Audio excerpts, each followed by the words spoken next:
Morning from Puri. আবার একটা নতুন ভিডিও শুরু করলাম। এখন দাঁড়িয়ে আছি একদম সমুদ্রের সামনে, আমাদের হোটেলের সামনেই সমুদ্র, ওখানে দাঁড়িয়ে রয়েছি। একটু পরে যাব, এখন লাগেজগুলো রাখতে গেছে। এখানে মা, আমার শাশুড়ি মা বসে আছে। 6:45 বাজে, 6:30 7টা নাগাদ চেক ইন হবে। তো আমরা লাগেজ রেখে এসেছি, রুমটা ক্লিন করে তারপর আমরা রাখবো। এখন একটু বিচে বসবো, তারপর মার হোটেলে যাবো, সব দেখাবো, হোটেল টুরও দেখাবো। 3খানা হোটেল, 3খানাই দেখাবো। হয়তো একটা ভিডিওতে দেখাবো না, একটা মাসিদের হোটেলটা পরে কখনো দেখাবো। তো এই যে পিছে যাওয়ার রাস্তা, এবার যাই পিছে। এই যে সবাই বসে আছে,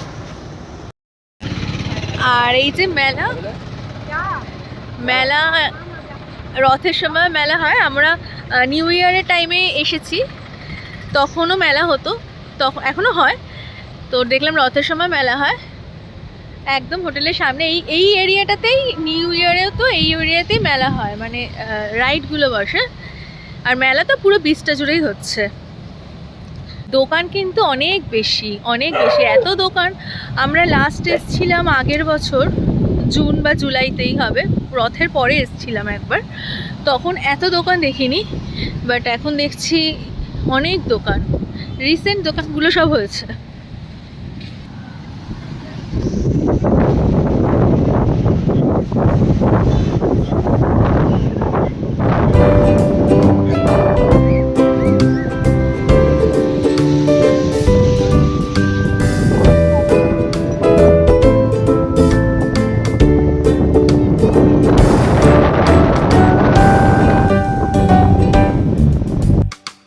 আমরা যাচ্ছি মায়ের হোটেল, না মায়েরটা হলিডে হোম, ওই হলিডে হোমটা দেখতে। এখন তো 6টা বাজে, 6টা কিছু 10টা হবে। তো আমরা যাচ্ছি এখন হলিডে হোমটা দেখতে, দেখে আসি। মা আমাদের হোটেলে আছে, তারপর এখানে গ্যাস ট্যাস নেবে, সেগুলোর কথা টথা বলে আসবো, একেবারে সেট করে দেবো, তারপর মা চলে আসবে। মা আছে সাগরবেলাতে, রুমটা পরে দেখাচ্ছি আপনাদের। চলুন এখন আমাদের হোটেলে যাই। আমরা এখন আমাদের রুমে চলে এসেছি। হোটেলটা একটু ঘুরিয়ে আপনাদের দেখিয়ে দিই। আমাদের হোটেলটির নাম গোচিক্কার হাউস, সাদে আহ্লাদের ঠিক ওপরে। এতে দুটি বিল্ডিং, সাদে আহ্লাদের ওপরে বিল্ডিংটা হলো এসি বিল্ডিং, আর পাশে যে হোয়াইট বিল্ডিংটি দেখা যাচ্ছে সেটি হলো নন এসি বিল্ডিং। তো আমরা নন এসি বিল্ডিংটাতেই এবার আছি। এদের নন এসি বিল্ডিংটা কিন্তু একদমই বেসিক একটা বিল্ডিং। যদি আপনারা লাক্সারি চান তাহলে অবশ্যই এটা চুজ করবেন না, এদের এসি বিল্ডিংটি দেখতে পারেন। এসি রুমগুলির ভাড়া পার নাইট 2500 টাকা, আর নন এসি বিল্ডিংগুলোর ফ্রন্ট ভিউগুলো যেগুলো আছে সেগুলোর ভাড়া 1500 করে, আর সাইডগুলোর ভাড়া হচ্ছে 1300 করে। আমাদের যদি একটি রুম 1200 করে পড়েছিল, ওরা কিছু ডিসকাউন্ট দিয়েছিল, যেহেতু আমরা অনেকবারই এই হোটেলেই এসেছি। তো এটি একটি নর্মাল হোটেল হলেও কিন্তু ভিউ ওয়াইজ খুব ভালো, লাক্সারি নয়, আর একদমই স্বর্গদ্বারের কাছেও নয় আবার দূরেই নয়। এর পাশেই কিন্তু নিউ সিহক হোটেল আছে, এর আগে রয়েছে হোটেল হরাইজেন্টাল, যার নিচে রয়েছে 16 আনা বাঙালিয়ানা। আশা করি আপনারা লোকেশনটা খুব ভালোভাবে বুঝতে পারছেন। এখন আরেকটি রুম দেখাচ্ছি, যেটি হলো আমাদের রুম। এই রুম থেকে কিন্তু ভিউগুলো খুব দুর্দান্ত। এর আগে যে রুমটা দেখালাম সেটা একদম বিল্ডিংয়ের লাস্ট দিক বলে অতটা ক্লিয়ার ভিউটা দেখা যাচ্ছিল না, কিন্তু এর সামনের যত রুম আছে সমুদ্রের ভিউ কিন্তু খুব ক্লিয়ার। দেখুন আপনাদের দেখাই, এটা আমাদের রুমের ব্যালকানিটা। শুধুমাত্র ব্যালকানি থেকেই না, খাটে বসেও কিন্তু সমুদ্রের ভিউ খুব পরিষ্কার, আপনারা দেখতেই পাচ্ছেন কতটা ক্লিয়ার। ক্যামেরাতেই এতটা পরিষ্কার দেখা যাচ্ছে, তাহলে সামনে থেকে কত ক্লিয়ার হতে পারে। এদের কিন্তু প্রত্যেকটা সাইড ফেসিং রুমের কিন্তু ভিউ খুব ভালো। এই বাজেটে এই লোকেশনে কিন্তু হোটেল পাওয়া ইম্পসিবল। চেক ইন করে গেছি, আপনাদের রুম টুরটাও দিয়ে দিয়েছি।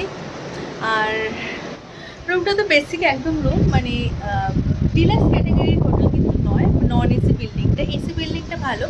আগেরবার আমরা ভাই বোনরা মিলে এসেছিলাম, তখন ওই এসি রুমটাতে ছিলাম। এখন ওয়েদারটাও ঠিক আছে, সবাই বললো যে নন এসিটাই বুক করতো, তো নন এসিটাই বুক করা হয়েছে।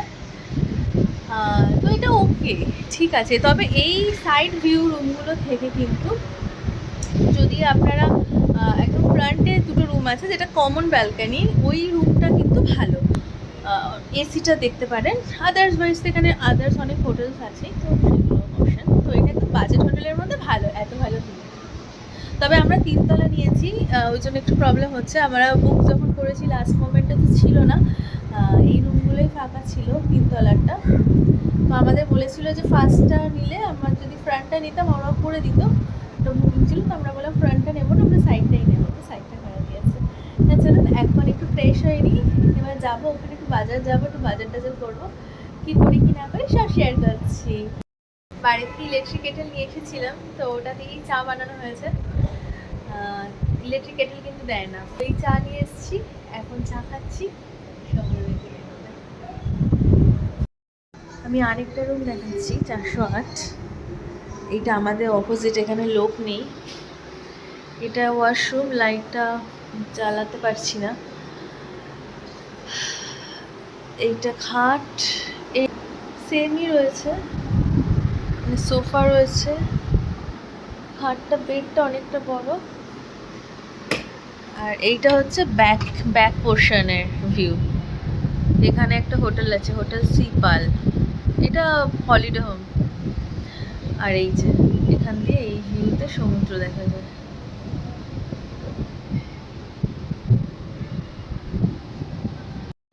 এখন রুম ক্লিনিং করতে মাসি এসছেন, উনি পরিষ্কার করছেন, সুইপারও আসেন, ওয়াশরুম ক্লিন করে দেন, এর জন্য আলাদা চার্জেস লাগে না। আমরা এখন বেরিয়ে পড়েছি, এই যে আমাদের হোটেল, আর আমরা যাব সামনে ক্যামেলিয়া হোটেলের পাশে, ওই রাস্তাটা দিয়েই যাব আমার মায়ের হলিডে হোমে।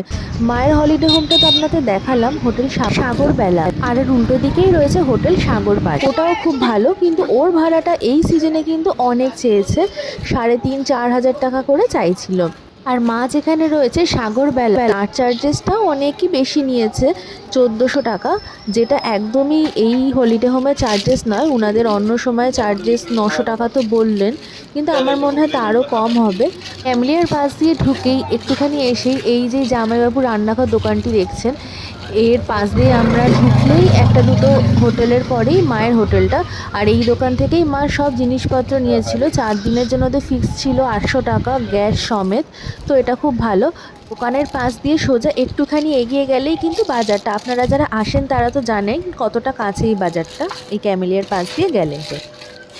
যেহেতু আমার মায়ের পায়ের খুব সমস্যা হয়েছে, হঠাৎ করে মা একদমই সিঁড়ি ওঠানামা করতে পারবে না, তাই জন্যই আমাদের আলাদা করে এই হলিডে হোমটা নিতে হয়েছে।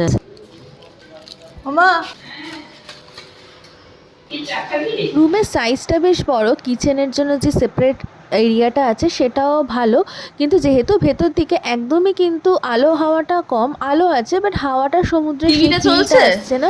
বাট হ্যাঁ, বেডটা অনেক বড়, প্রায় 5 জন তো শুয়ে পড়তেই পারবে, মানে ওই কাজ চালিয়ে নেওয়া যায় আর কি।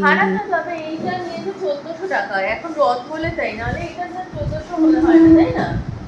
1,900 এরকম হয় কিচেন ফেসিলিটি। আমাদের যে কোচিকারে সেটা 1,300 টাকা, 1,200। হ্যাঁ, তোরা যেতে আছিস? হ্যাঁ হ্যাঁ, কোচিকারে তো ওরকম কমই, ওই সাইডের গুলো, ফ্রন্টেরটা তো 1,500 করে নেয়, ওটা ভালো করেছে ইন্টেরিয়ারটা, এগুলো ইন্টেরিয়ারটা ভালো, কিন্তু আমাদের রুমটাতে খুব ভালো ভিউ দেখা যাচ্ছে। এখন চা খাবো, তারপর বাজার যাবো। না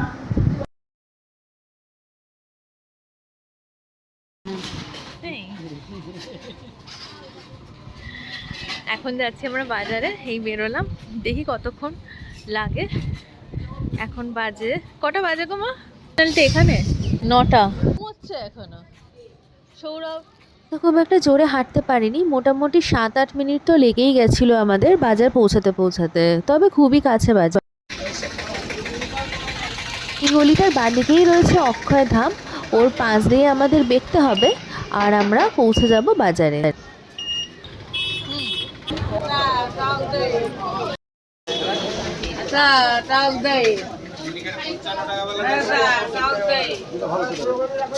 পুরীর এই বাজারটা কিন্তু অনেক বড় বাজার, আর মাছের কালেকশনও খুব ভালো, কিন্তু সকাল সকাল আসতে হবে। আর সবজির তো ছড়াছড়ি, শাক পাতা সব অ্যাভেলেবেল, কিন্তু হ্যাঁ, যদি এরকম পিক সিজন হয় তাহলে অবশ্যই তাড়াতাড়ি আসতে হবে।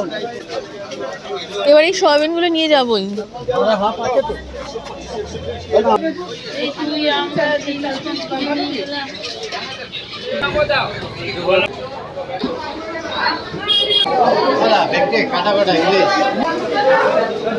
বলছে এটা 800 ওজনের মতো হবে, 800-900 নাকি?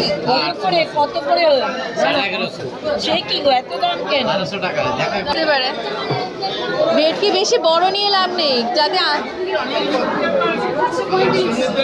পমফ্রেট খায় না। এত বড় মাছ লাগবে না। ছোট আছে, কেটে বিক্রি করো না?